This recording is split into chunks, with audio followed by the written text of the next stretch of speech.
We are now. Yep. Yep. Yeah, we are. I will start. Are we recording? Okay. All right. Welcome back to another crypto Q&A. So let me see if I can just start sharing, everyone. Just remember, this Q&A occurs every Wednesday. No audio for this presentation, as far as I know. No, Let no. me know if I can see my screen. We can see the screen. All right, welcome back everyone to another Crypto Vagabonds Q&A. As every presentation we make here, we need, hold on a second. I have to change something here. Boom. Okay, that will do it. Can you guys still hear me? Yes, we can. Okay, sorry then. As every presentation, we need to begin with a disclaimer, and that is nothing that we say here should be considered financial tax or legal advice. And again, this Q&A occurs every Wednesday at 1 p.m. Eastern. If you want to interact with me live in other events, I am on Clubhouse Monday until Friday, every weekday at 7 a.m. EST. Of course, remember once again, no financial nor tax advice. I only have one advice for you: educate yourself before investing. Investment is risky. So, and since investment is risky, I'm known in the crypto space as the risk-averse guy. And the reason why is because I focus on risk. Other people focus on smart contracts, programming, NFTs. I try to dedicate myself to finding risks and evaluating those. And today we're going to be talking about, of course, the yuan and the US dollar. A lot of people do see the yuan as a potential risk to undermine the dollar. Ray Dalio is a person that believes the yuan has a capacity to overtake the dollar. And of course, I've made videos about that before on this channel. Feel free to watch those. There'll be more coming. And the way we're going to talk about the yuan versus US dollar today is the following. We're going to be comparing the two currencies, the Chinese yuan versus the US dollar. We're going to be looking at countries that are leaving the US dollar and maybe why. And of course, we're going to be answering the question, is the yuan actually replacing the US dollar? So here we go. Let's compare Chinese versus US dollar. And before we go in there, we're going to start also defining what is a currency. A currency is a medium of exchange. That's pretty much a currency. And of course, normally that currency is issued by a government and is of course generally accepted at face value. There are few instances where a currency is no longer accepted as face value. If you guys want to have a video about that, I can make a video explaining or demonstrating a few currencies that are not accepted by its face value. But this is most of the cases will be issued by a government and it will be accepted at face value. Now, the US dollar is a different currency because it is, on one hand, a currency which is used within the region or the territory of the US. It is a state currency or a national currency in the US, but it's also an international reserve and currency. And so central banks use it as reserves, but also it's being used to price and to transact internationally. So the US dollar, on one hand, is a national currency in the US, but it's also the global currency on the other hand. And it used to be backed by gold, and a lot of people believe to still be backed by gold. That is not the case. Currencies used to be backed by gold in the past. The US used to be the last currency to be pegged from gold is the Swiss currency. I think it was in 1999 when Switzerland stopped using gold to peg their currency. And of course, once a currency is no longer pegged by gold, the right term or one term that we use to describe that currency normally is a free floating currency or free floating fiat. And of course, that happened in 1971 in August when Nixon announced that he will no longer be converting the US dollars for gold. And the reason why was because France came to the US, delivered their dollars, and they want to claim their gold. Now, when you look at the US dollar and you start to talk about exchange, remember, a currency is a medium of exchange.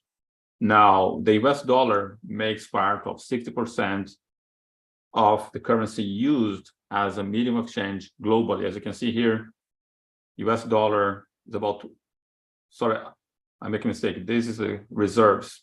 Sorry, not yet, just currency. Yeah. So the US dollar holds 60% of the global central bank's reserves. And you can see here, the US dollar makes 60%, Euro 21%, Pound Sterling 5%, Japanese 6%, and the Chinese 3%. It is not fully 3%, it's close to 3%. Now, the yuan, of course, it is also a national currency of China. And like dollar, the yuan is used to define the unit of account within China, and RMB or renminbi is the official name of the currency which is used in China. And this currency is used also to be it does have a part or makes part of a basket of currencies that compose the special drawing rights of the IMF. The IMF has special drawing rights, which is kind of a currency from the IMF, and that currency is backed by different currencies. You can see here, the SDR, special drawing rights, is an international reserve asset. The special drawing rights is not a currency, but its value is based on a basket of 5 currencies: the US dollar, the euro, Chinese RMB, Japanese yen, and the British pound sterling. Even though they claim not to be a currency, it's kind of places because they do exchange with it. It does play a role as a currency. Now, most used currencies, according to the IMF, you can see here, US dollar is the most used currency. And you can see here, euro is the second one. And then you see Chinese renminbi as a third place, Japanese yen, and the pound sterling in 5th place. And again, most used currency. Renminbi is the 5th most widely used global for payments, the currency used for globally payments, or most widely used global payment currency. And you can see here, the US dollar is there, around 40%. That's November 2022. November 20, you can see it diminish. The euro, and you can see the Chinese also diminish. Sorry, increase. From 2022, it increased, and there's a little increase here according to this graph. The first green is what happened in 2022, and the light green is 2020. So there's been an increase on the dollar, but you can see the increase of the dollar is higher than the increase of RMB. So are there countries leaving the dollar behind? Let's look at that. And the amount of countries using yuan are increasing. Does it mean they're leaving the dollar behind? Let's look at that. So Venezuela start to use the Chinese yuan. Now, the thing is, Venezuela doesn't have much of an option. Venezuela has an embargo. It is pretty much a socialist country. So whatever currency that allows them to transact internationally, they're going to grab. It's not like Germany leaving the US dollar and embracing the Chinese yuan. Russia, again, those are BRICS countries. Russia is also having an embargo. And of course, once they cannot use the US dollar, they're going to be using another option. Argentina, the same situation. Argentina spends pretty much run out all of the reserves in US dollars. So whatever other currency is there, they will embrace it. Saudi Arabia is different. Now, Saudi Arabia is a country that whenever they start to transact in a different currency than the dollar, then we need to pay attention. They also are the second largest producer of petrol. So they're very different from Argentina, Venezuela. Those are the countries that didn't have an option. Saudi Arabia has an option. So when Saudi Arabia start to walk away from the US dollar and move to Chinese, we start to pay attention. And another reason I think why Saudi Arabia is doing that, because they transact a lot with China, right? Iraq also doesn't have much of an option, but yes, it is starting to transact with yuan. So we saw some countries that are walking away or using another currency. And out of those countries, the one that we need to pay attention to, I would say Saudi Arabia, because Saudi Arabia is the one that enabled the petrodollar to exist. So that is the one that we're going to pay attention. And the question now is the yuan replacing the US dollar? So those are the BRIC nations leaders. You have here China, Russia, Brazil, India, and I think South Africa. And the question is, are the BRIC countries, or is the new currency, the common currency that the BRICS are trying to issue, is that a threat? It is not a threat to kill the dollar, but it is a beginning on the process of walking away from the dollar, right? So let's look at the global power of the dollar: international commerce, central bank reserves, and credit and international debt. So you can see here in the year 2000, how many countries were willing or were transacting with China or Chinese currency. So you can see here, these are the countries, and again, they're mostly in Africa, and the US is not there. Now look at what's happening today. So the trading power, all of these countries are trading with China, but also you have to look at the fact that China is the manufacturer of the planet. China manufactures pretty much everything we have in our home. If you look at your home, it's going to be very difficult for you to find something which is not from China. So you can see China grew a lot in terms of dominance of trading. They're the largest producers in the world. However, even though they're the largest producer, you can see here between 2021 to 2023, the usage of the currency diminished. You can see here, 2021 was 2.2%, and in 2023 it's actually 2.19%. So even though all this trade increased, the usage of the currency diminished on the past 2 years. And here we can see again, currencies held as share of total bank reserves. That's the amount of reserves on banks. You can see that the Chinese yuan is only appearing close to the year 2020, and it's still here very low. The blue one is the US dollar. And yes, it peaked around the year 2000, it diminished, it went up again, and now it's shrinking. But it is still a very significant currency. And the yuan, in my view, is not yet becoming competitive. We can look at the euro, which is the second largest one, 20%. Now here, another graph that shows how significant is the RMB. You can see it's there on the bottom of the graph. The US dollar is still very dominant, 65%.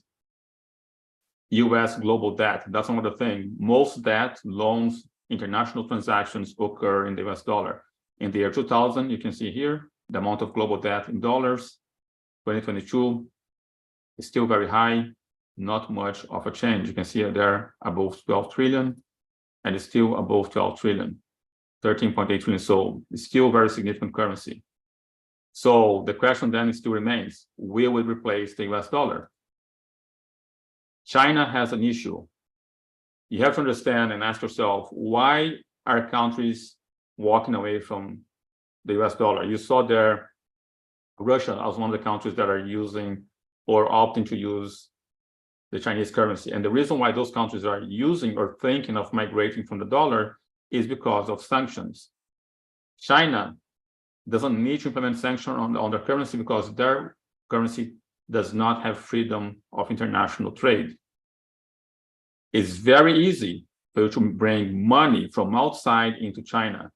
It is not very easy for you to get your money outside of China. So in order for you to have an international currency, that currency must be used internationally. And it's very difficult to use a currency internationally when that currency doesn't have the freedom to transact internationally. So once again, China does not have the freedom of capital. There's a lot of capital control. So I don't see how their currency can become international if they're not allowed to transact globally. So as we could see, the US is still dominant in terms of loans, transaction. It's still very dominant. The Chinese currency participation on the global market is very insignificant, even though trading with China is increasing a lot. It's not very easy to kill the US dollar because in order for you to kill the US dollar, you need to change other aspects of currency. Remember, currency is a medium of exchange and a unit of account. I don't see being easy for people around the globe, companies around the globe, governments around the globe deciding to say we're going to calculate the price of everything we transact in Chinese yuan, or we're going to, even for Bitcoiners, when the Bitcoiners say Bitcoin is going to replace it all, okay, we're still going to use something which is most stable to price our items. I don't think it's very easy for everyone to say, okay, we're going to ditch the dollar. The dollar is no longer a unit of account. We're going to be using Chinese yuan, Bitcoin, whatever. For a very long time, people are still going to be using the dollar to calculate whatever price of things they want to transact. And a lot of people are still going to continue to prefer the US dollar versus their currency. It could not compete with Argentina currency, cannot compete with, like Argentina currency cannot compete with the dollar. I don't know any other currency that can actually, or at least not government currency that can compete with the dollar. Those are my thoughts. So a little recap. We saw about a comparison between Chinese currency versus the US dollar. We saw some countries that are leaving the USD. The only significant one, remember, is Saudi Arabia, Argentina, Russia. All those other countries is a lack of option. And again, to replace the US dollar is not going to be that simple. Doesn't matter how much we love BTC or we think is going to like replace other currencies. Doesn't matter if you love the yuan or if you see the BRICS and all this alliance. I can pretty much guarantee to you that most countries still desire to have the US dollar. So will the yuan replace the US dollar? I don't think so, but it may cause a scratch on the dollar, but I don't think it's going to replace it. So that's a recap. If you want to know more about these kind of things, please consider joining our Crypto Vagabonds Academy. There'll be links left below this video on the description, so you can use that link to contact us. And with that, I hand the floor to you guys. It's time for the Q&A. Oh, a lot more people here than when I began the presentation. We start to have a full house again, guys. Saberi, welcome back. Tamara is here. I think Georgi showed up also. Bojana was here from the beginning. Notorious, amazing, show up. Oh, and she came with her other better half, Ross. And Alan is back for the second time. And we have the most beautiful face, guys. This is the most beautiful face we have here. Pretty face Crypt. So welcome back, everyone. Any questions? Saberi have a raising his hand. Go for it, Saberi. Great. Okay, can you hear me? Yeah. Okay. Yeah, thank you for this wonderful presentation. It's really enlightening, like about what is going on in the world. Like you mentioned that, like considering like the fact like the yuan is not competitive comparing to the US dollar right now, but maybe let's speculate a little bit and consider that like all the BRICS, like I mean, they make like a unique currency, like maybe I don't know, like where the Chinese yuan, maybe we have like the most share, well known, something like this. But let's say they have like a unique currency. Would that be competitive like to the US dollar? And like a currency that is more flexible than the Chinese yuan? Would that be like something really dangerous? I mean, for the US dollar? Okay, I'll say this. Let's look for the US dollar and let's think about two kinds of threats for the dollar. The US dollar has two threats, two enemies. External enemy, which is some other currencies trying to scratch or to damage. If the BRICS country, because I think together all the BRICS, and if they get all the 19 other countries, they're going to have like most of the trade, most of the people at the working age, most of the production, most of the natural resources, like they're going to compose like most of what is really significant on the planet. And if they do create a common currency, fantastic. I have an issue, or not an issue, a concern with the BRICS. I have been aware of the BRICS since I think before the year 2005 when it was just conversation. And I'm actually making a video for the YouTube channel about this. They can create this currency, but the issue is whatever currency they create, again, would have a very strong internal threat, right? The US dollar has one enemy, To me, the greatest enemy of the US dollar is the Federal Reserve and American government, because they don't want to stop spending, right? They export inflation, they don't. So that's an internal threat for the US dollar. I think that is the one thing that may kill the dollar much more than any external threat. That's my view. What happened is whatever currency those nations create would have one internal threat. And the internal threat that I see with all the BRICS nation and all the 19 countries trying to be part of it, just the 5 countries, let's look at here, BRICS, Brazil, Russia, India, China, and South Africa. Out of those 5 countries, those are very opposing nations. They don't agree in value at all. The closest maybe would be Brazil and South Africa. The closest, the least different ones. China and Russia, they are enemies. Russia has taken parts of China, like until 2020, 2019, those 2 nations, they have a lot of military presence to protect their borders on the north of China with Russia. I think Mia can testify to that since she's Russian. If you look at the map of China, it looks like a chicken. It used to look like a maple leaf, having another bump on the center. That bump on the center has been taken by Russia. Russia and China, they used to be enemies. The reason why they are aligning now together is because they have a common enemy, which is the US. Once US is defeated, I bet whatever you want, Russia and China are going to go back into being enemies. That's the biggest issue. I would say Russia and China. India is very different. Indians will not get along with Chinese. Indians will not get along with Russia in terms of nation, in terms of the culture, the religion, the values that they have. They're very opposing to one another. And whenever you have all this opposition and disagreement on what is right, what is value, you have a problem with those nations. The only common denominator that those nations may have, not Brazil so much, but let's say Russia, maybe India, and maybe China, they don't have a problem with dictatorship. Like Russia can make alliance with China, because if the US make an alliance with any other country, they don't want a dictator. But Russia and China, they don't have an issue with that. So when they start to make deals now with, for instance, Saudi Arabia or all those monarchies of the Middle East, they don't have an issue with one single leader or whatever. That's one common denominator. But culturally, in terms of religion, it's going to be very difficult for them to agree and trust one another. I don't think Russia would ever trust China. I don't think China can trust Russia, specifically because of the dispute on the territory. India doesn't get along with China. So you have a currency that is being created and presented to the world by an alliance of countries that is very difficult for them to agree under normal circumstances. And I think that is the underneath threat, the internal threat of whatever currency they bring forth. Does it make sense, Abere?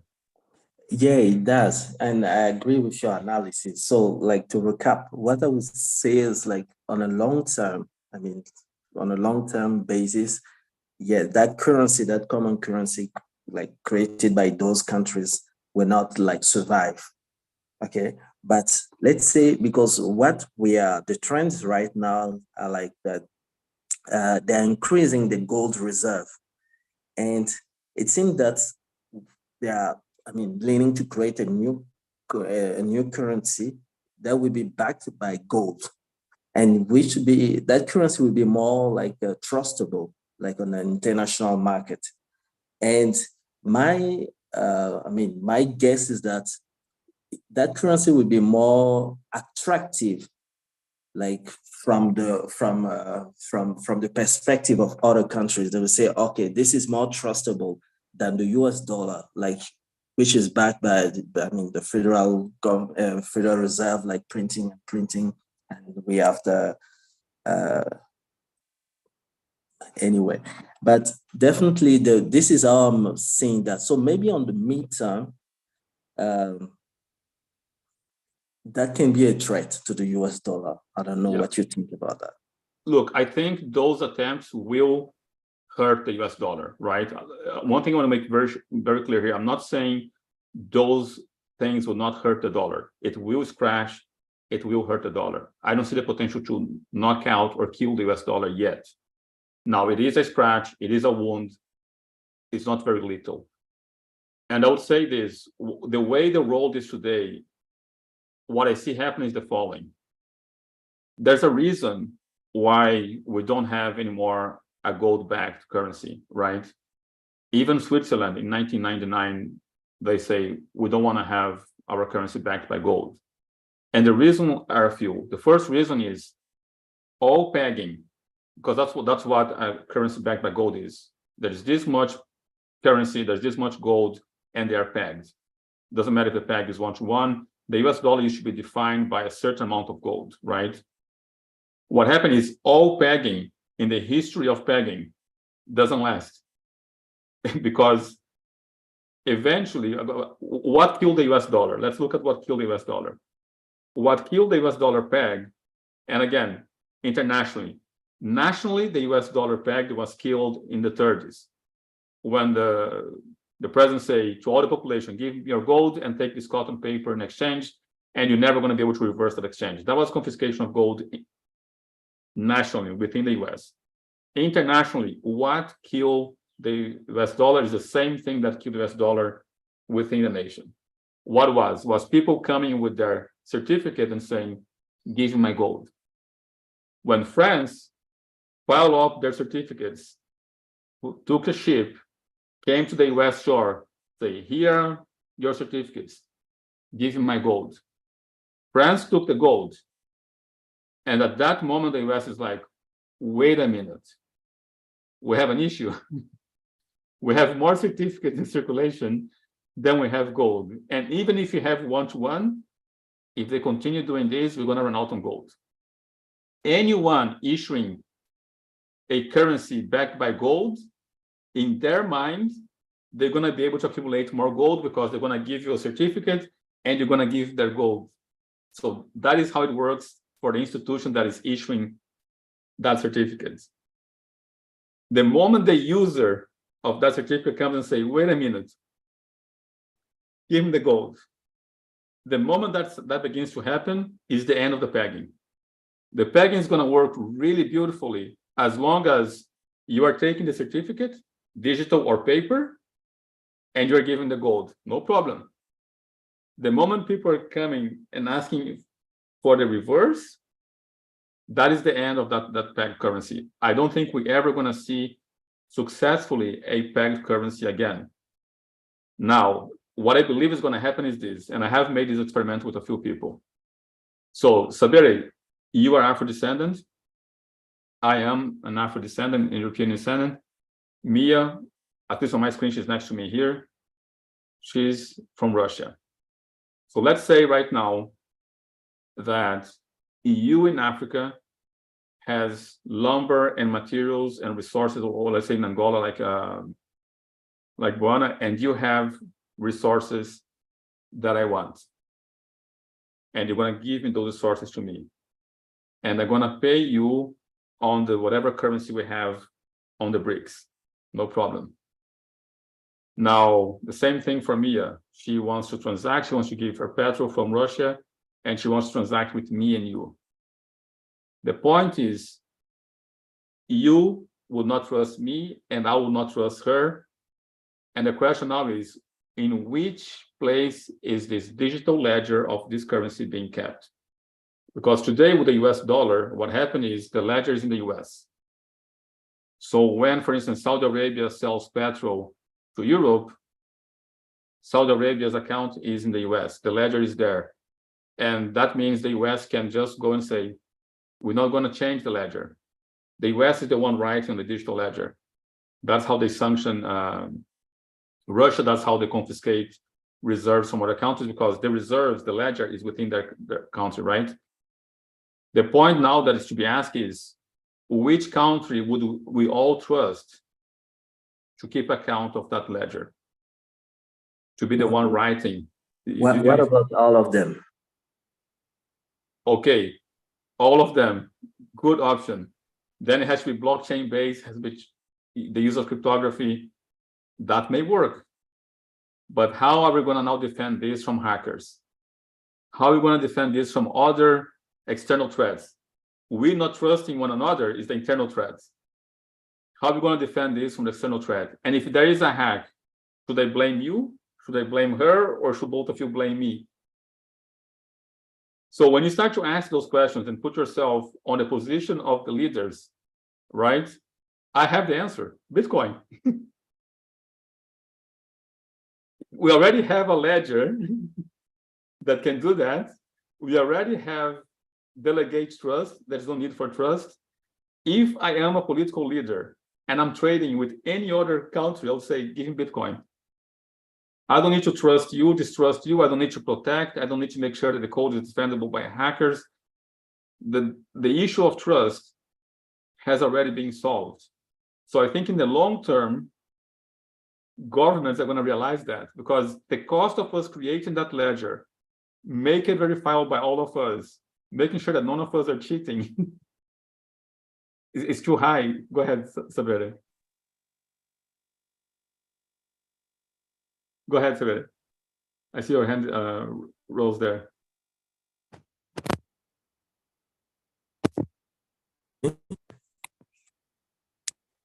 Can you hear me? Yeah, now yes, go ahead. Okay, so what you're saying is that at some point, to converge, I mean, like the differences of like opinions or whatever, like from those countries, they may decide to back that common currency on, let's say, the Bitcoin, right? To solve the basics problem. Yeah, I don't say even back, just use Bitcoin. You don't need to back. Okay. Because the moment you back something, the peg, you have the same issue with the peg, right? Like, I think the peg currency, in my view, there's no justifiable reason for its existence in terms of international sovereign states transaction, right? I'm not talking about you and I'm talking about like a sovereign from a nation transacting with a sovereign from another nation, or large corporations from different nations. They don't need to transact in anything pegged or issued by any individual. They can already use what is already there, which I think BTC does that really well. Now, when that happens, unless there's some advancement technology or whatever, that is pretty much the end of BTC as the people's currency, in my view.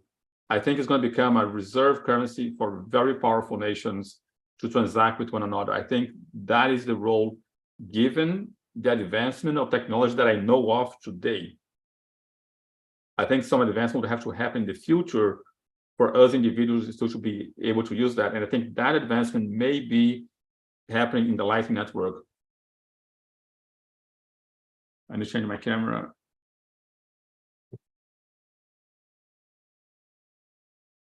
Sorry, guys. Can you guys see me now? Yeah. Did I answer you? That's a video. Yeah, yes, definitely. I'm like trying to consider, I mean, alternatives. Let's say we know that Bitcoin has a cap of 21 million coins, right? So, and we already have like a lot in circulation. So would you think that there could be an alternative coin like to Bitcoin, like to, in this context, specific context?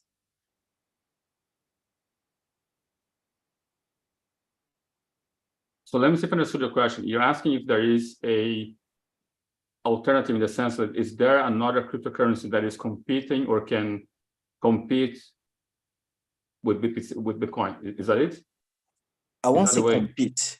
I won't say compete, but let's say that can be used in this context. Like, I mean, aside from Ethereum, maybe like another coin that can be used in this specific context for like with countries.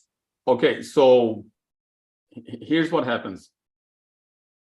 The one thing that we need as nations, right? Like if I'm a sovereign nation transacting with you, my greatest concern is who can alter or mutate the data on the ledger, right? So the most significant point to us is like the ability to mutate, which is how immune is that ledger to mutation or to some human interference. You see what I mean? No other currency today on Earth has that strong resilience and immunity to human intervention. Ethereum has already proven that and to be really transparent here, for instance, an example of Ethereum, and I know you're just mentioning Ethereum hypothetically could be any other currency.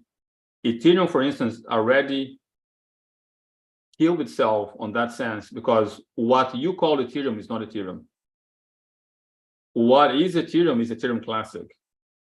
When Ethereum was under threat, they mutate the code. So the immutability of Ethereum is not there. So BTC so far has been the only cryptocurrency that we can guarantee its immutability, this resilience to human intervention. Ethereum, when they forked the Ethereum and Ethereum Classic, they already show that they are like open to mutation. When they start to burn Ethereum, again, human intervention, the change from proof of stake or from proof of work to proof of stake, it shows mutation. So all the other currencies have shown with the very little pressure, they are open and vulnerable to human intervention. The only cryptocurrency so far, no matter what the pressure was, it has not in one slightest 16th of an inch mutate by human intervention to be totally resilient. To this day, only BTC has that. Any other currency that I know of, again, there's like thousands of projects, but from the ones that I know, the only one that has been number one and no other one to compete in terms of resilient to human intervention or resistance to human intervention is Bitcoin. So in that sense, I think in that aspect, I would say no, but I think Prettyface Crypt also is very technical, like knowledgeable on Bitcoin. Does it make sense what I'm saying, Prettyface Crypt, or I'm off track here? Yeah, sure, it makes sense. But I understood that Bitcoin also had a fork. I mean, like with BTC Cash, or is that different? Okay, that's a very good point that you made there. So there's a difference between a fork and mutation. Okay, so Bitcoin is open code, is open source. Anyone can copy the code, anyone can start the replica of Bitcoin any second. We can create thousands of replicas, right? Because it's open source. The question is, are we going to drive the adoption that Bitcoin has? That's the biggest question. So what is a fork? A fork is Bitcoin saying, I'm not going to mutate. We are not going to mutate. And someone else say, okay, I'm going to take the code now and I'm going to start my own thing. That forever is going to happen. But Bitcoin remains to be BTC and continues to be BTC immutable. And that is fork. And there was an expression, I think, that came after Bitcoin fork, which was go fork yourself, right? You don't like it? Go fork yourself. In the Ethereum, it's different. The Ethereum was, I am Ethereum, I'm continuing to be Ethereum, and Vitalik and his people say, no, we're going to change this and we're going to become something else. And this something else carried the name of Ethereum. And this Ethereum core is called the Ethereum Classic. So you see the difference. The fork became the original when it doesn't have the characteristics of the original. That's the issue with BTC, with Ethereum. Whereas BTC is like, I am BTC. Oh, but we don't like it. Okay, no problem, I don't care. You don't like it? Okay, go fork yourself. And they did it. They put a code. Okay, it became something else. And BTC continued to be straight BTC. And that's the difference. Like forking means exactly immutability. You have, I think, 5 or 6 forks of BTC, And even the first fork of BTC, which is Bitcoin Cash, already have another fork, another disagreement. And BTC remains BTC. It doesn't care. So fork is because you're not willing to mutate, with the exception of the fork of Ethereum. That portion of Ethereum that did not want to mutate receive a new name, Ethereum Classic, and everyone now call this other mutation thing Ethereum, which is wrong because it carries the influence of an individual. Another thing about BTC is like there's no individual that has a voice on it. It has a voice of its own. It doesn't have a person representing. And that's why Ethereum, when the fork carry the name because Vitalik said that's Ethereum. So Vitalik changed his opinion on Ethereum and it carried the name, whereas BTC doesn't have that human aspect to it where I can change my mind tomorrow, but BTC is not going to change its mind. You will continue on the trajectory remaining BTC. Does it answer you, Saberi? Yeah, definitely. Yeah, thank you very much. But I think your questions arise a question in me though, because I think of all of us here, the most knowledgeable person in Bitcoin is on the very bottom of me on my screen at least is Pretty Face Crypt. Are you able to speak there, Pretty Face? Can you hear me? Yes, I can hear you. My question to you is this: how do you see my view of Bitcoin becoming first, maybe possibly a reserve currency for transaction among nations, and not so much a currency for the people, unless there's some advancement on the Lightning Network?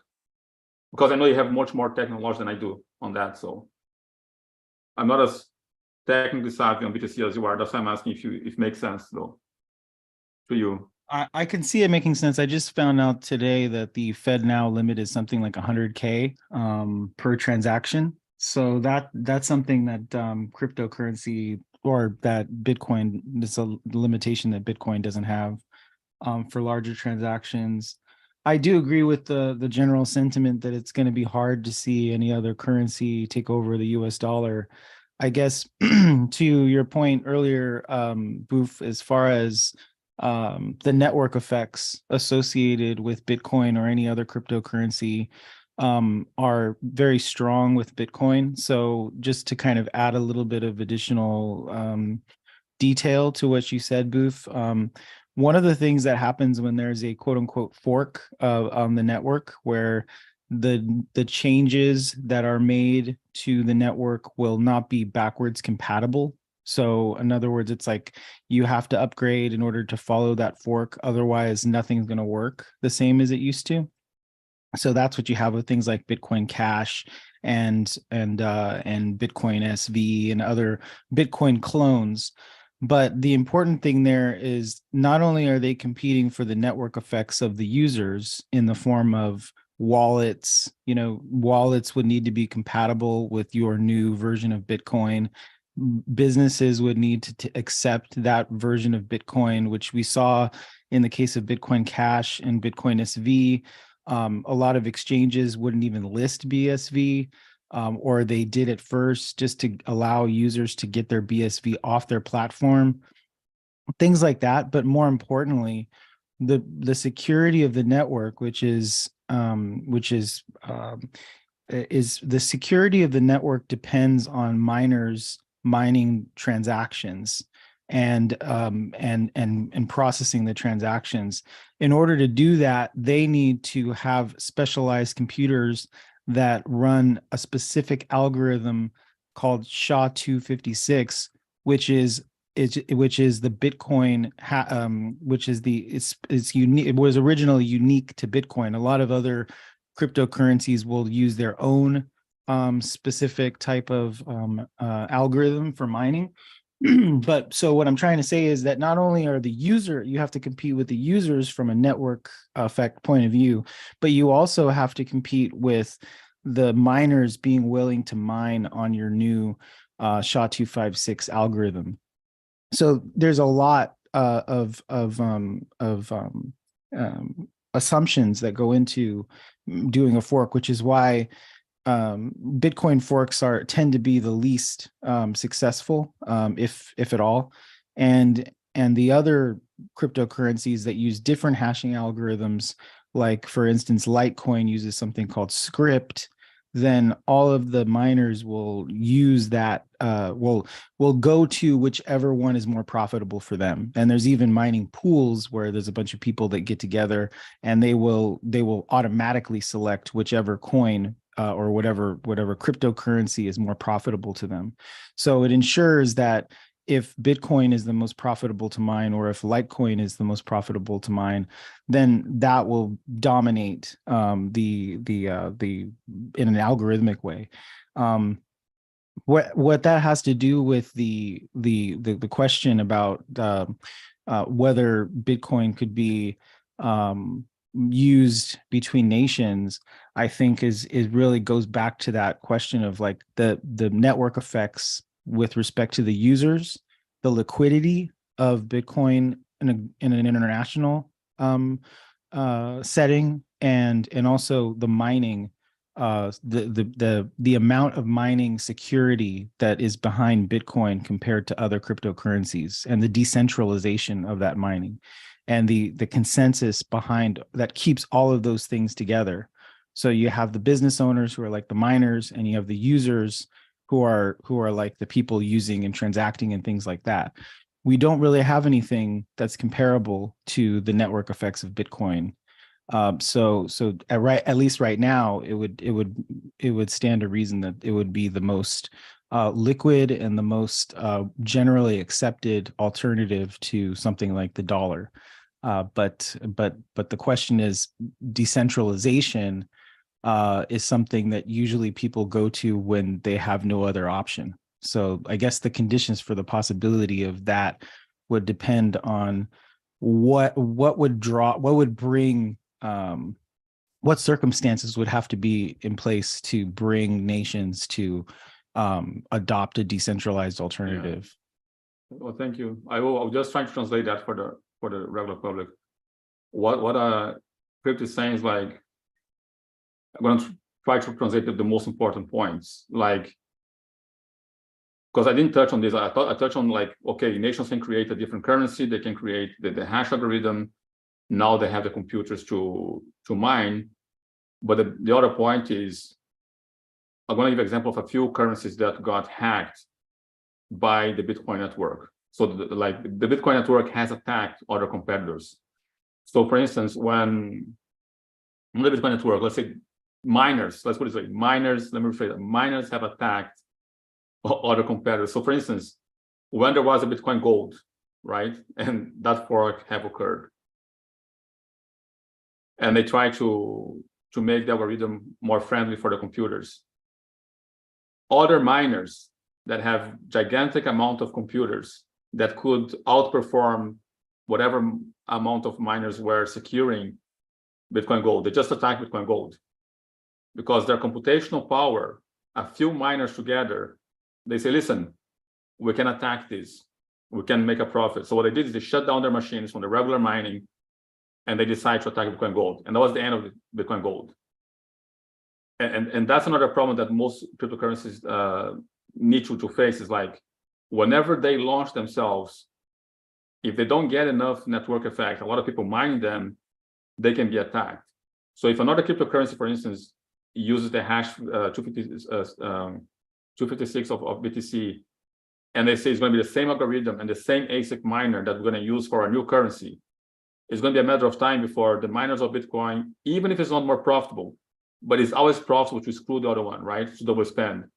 They can take that power and they can attack the new currency, and then that currency dies. So I think the best example that I can think of was the Bitcoin Gold. That's what happened, right? Pretty face. You're aware of that, right?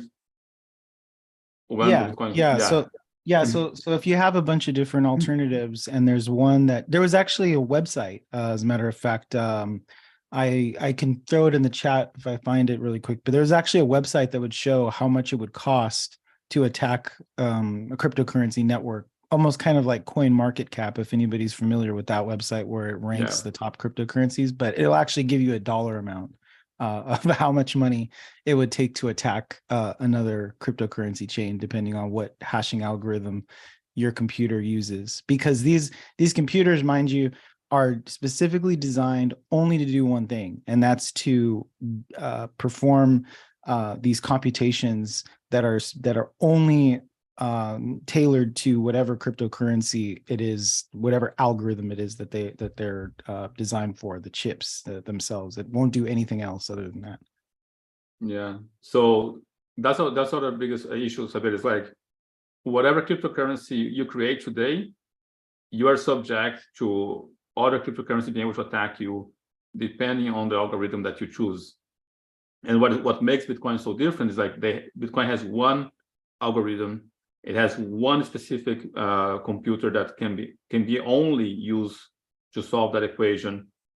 And the problem is, if anyone else tried to attack it, it's just impossible.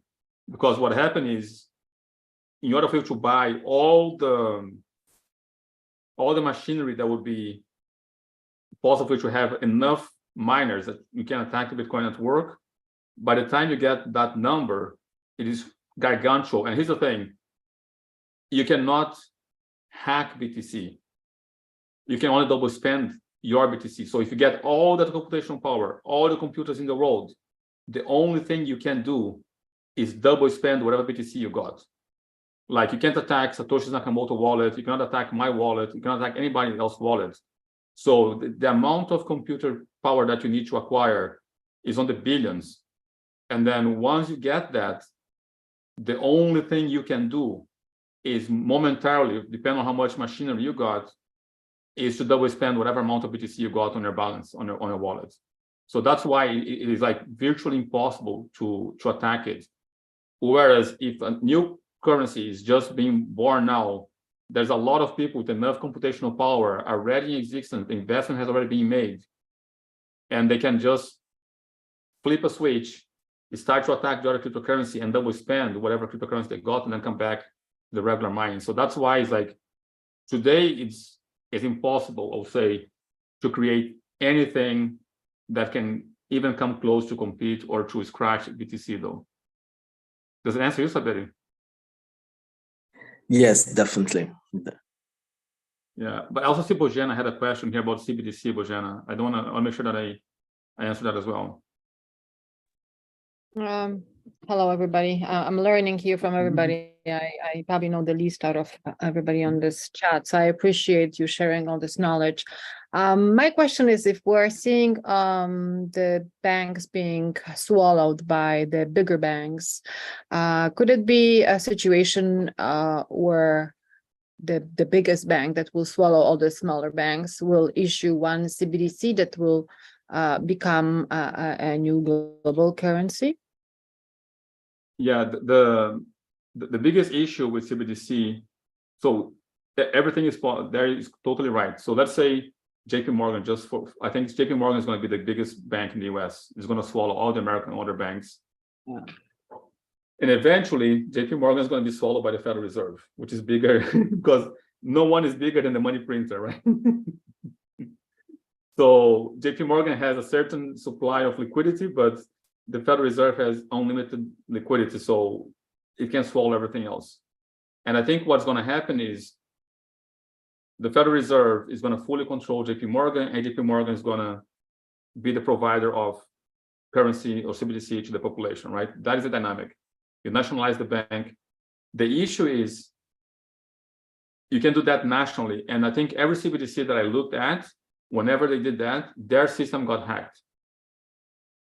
So I think there was a hack in China. There was another hack, I think, on the system in Nigeria. There was something similar when they try in India. The biggest issue is like, okay, you create this network, right? But again, you have the same issue that we were talking before.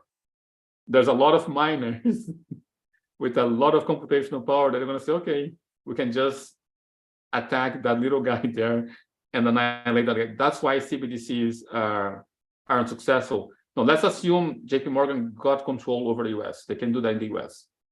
And they can defend itself from US by creating firewalls and making sure that that currency only circulates in the US. That is easier. The moment you open your doors to the world, then the world can attack you. So that is the biggest issue that I see creating a CBDC that's going to be used globally, because the amount of security and computational power that you need to secure it is just gargantuan, and it's going to be difficult to do that. So it is easy, for instance, for us here at Crypto Vagabonds to create a currency among us, create our own code, make that code closed source, create our own algorithm, and we agree to the mining. Perfect. We can do that between us. The moment we expose ourselves to a greater public, we need to be able to interact with those public, right? And that means we need to open our door and gates. And that's when we're going to be getting attacked. So to go globally, I think Bitcoin has one advantage that no other currency has. Bitcoin began when no one was watching, right? When Bitcoin was vulnerable to attack, no one was looking. By the time it caught people's attention and people started to look, it was too big to be attacked or to shut down. But now everyone knows about cryptocurrency. For another one to begin invisibly and become big, I think that is off the books. It's impossible now. It's not an option. Did I answer you, Bojana? Yes, thank you so much. Yes, Yeah. it's a little bit of a comfort in that. Thank you so much. Yeah. I think there's a share website here. I think maybe Pretty Face Crypt shared it. Which one was shared here?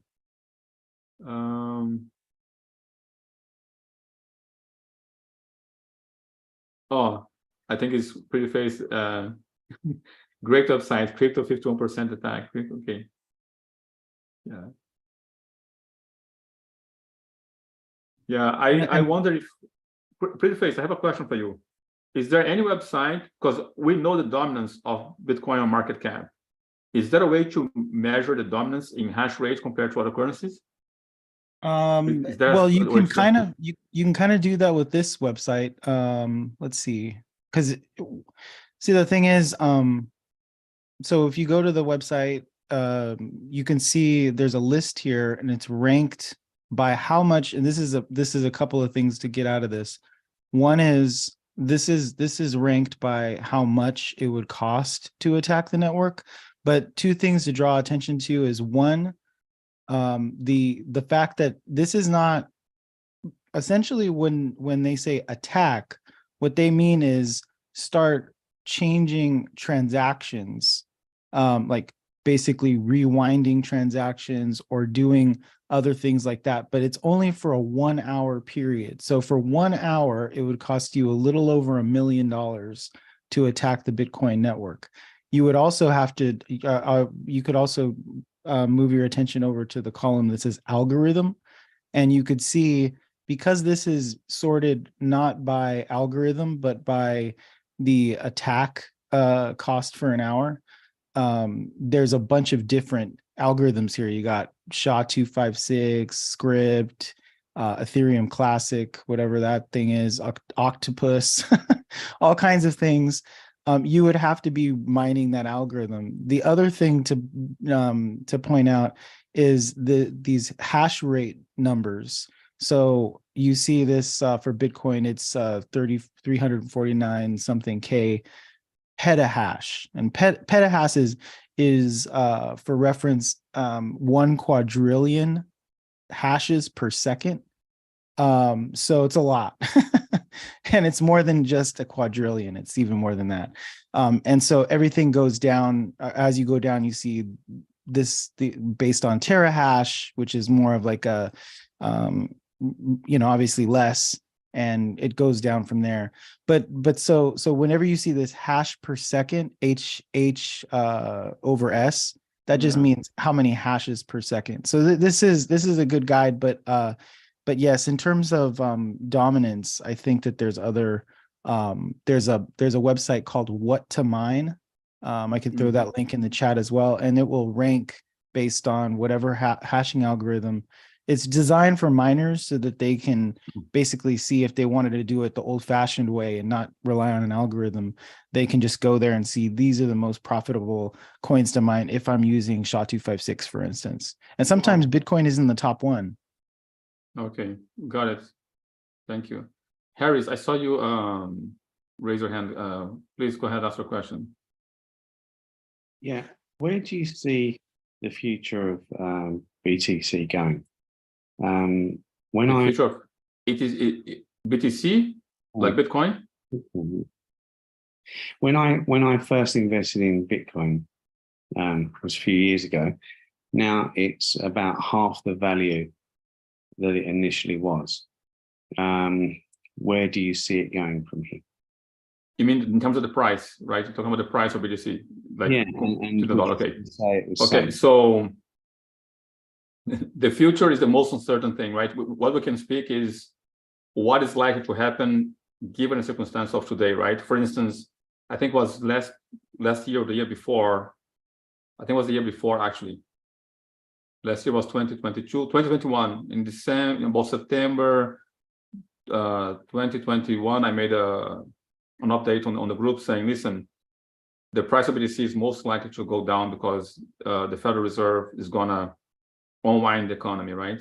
And that happened for the entire 2021. 2022, I say, my bets are still the same.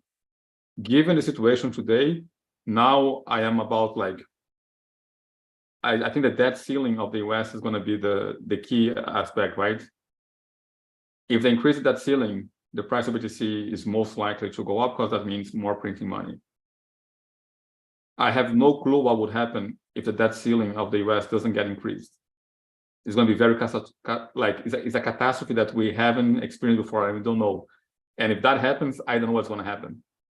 It may go crazy in terms of which direction will go. I don't know. I would say it's very uncertain right now.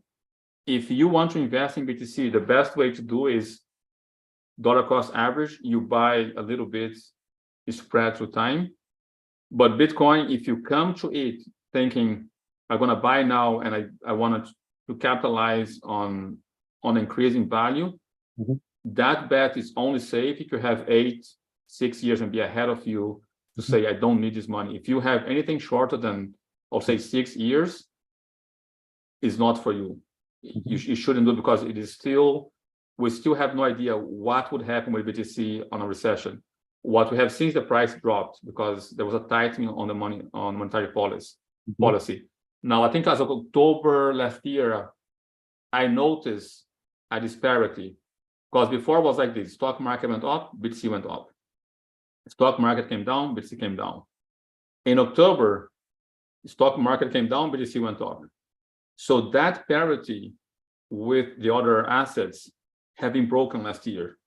And because that parity has been broken, it's very difficult to predict.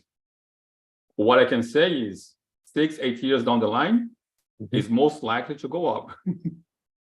Okay, so what about Go ahead. what about if the US dollar is undermined by another currency, as you're talking about the yuan, whatever currency it's undermined by, is that going to crash crypto?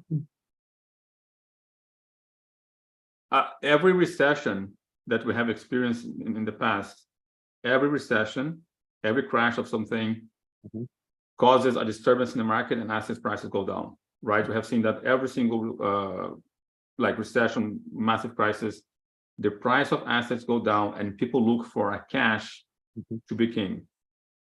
What that cash is going to be is the question. I think today, that cash is the US dollar. If the US dollar goes down, the second place potential would be the euro. Is the second most accepted currency in terms of fiat.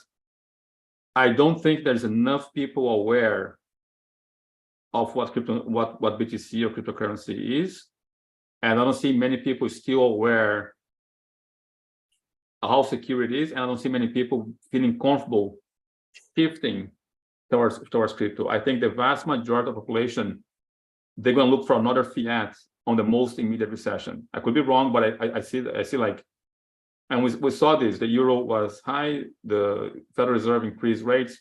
The dollar surpassed the euro. Now it's back in balance again. Now the distrust on the dollar, the euro starts to go up. The distrust on the dollar, the pound starts to go up. The same thing happened to the pound. I think there was headlines on the end of last year talking about, oh, would the dollar catch up 1-to-1 with the pound sterling because of what? There was a distrust.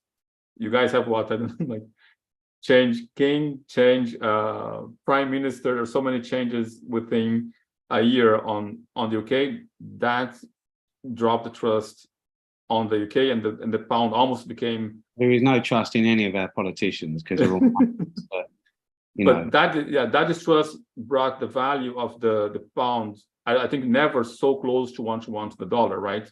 That was happening last year. Now things become a bit more stable in the UK in comparison to the US. The pound went up again. So I think the world is still going to be looking for another fiat currency. If something happens to the dollar, they're going to be looking for another fiat currency. I'll say the two best candidates would be the pound sterling and the euro.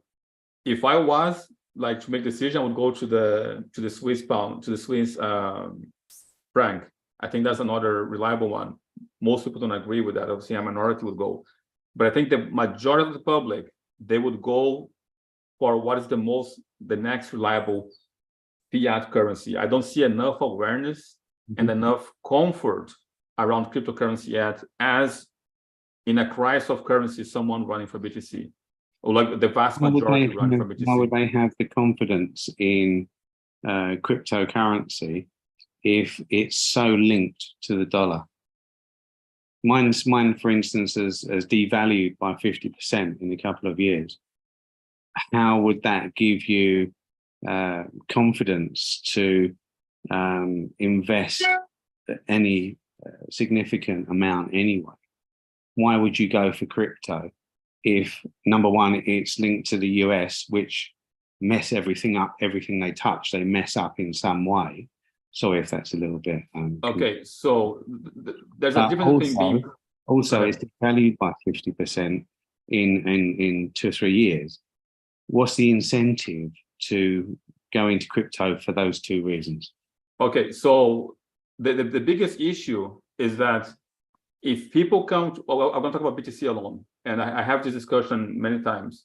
Yeah. BTC is not for the people. If people come for crypto looking for ways to make money, there's no incentive. That is not the incentive.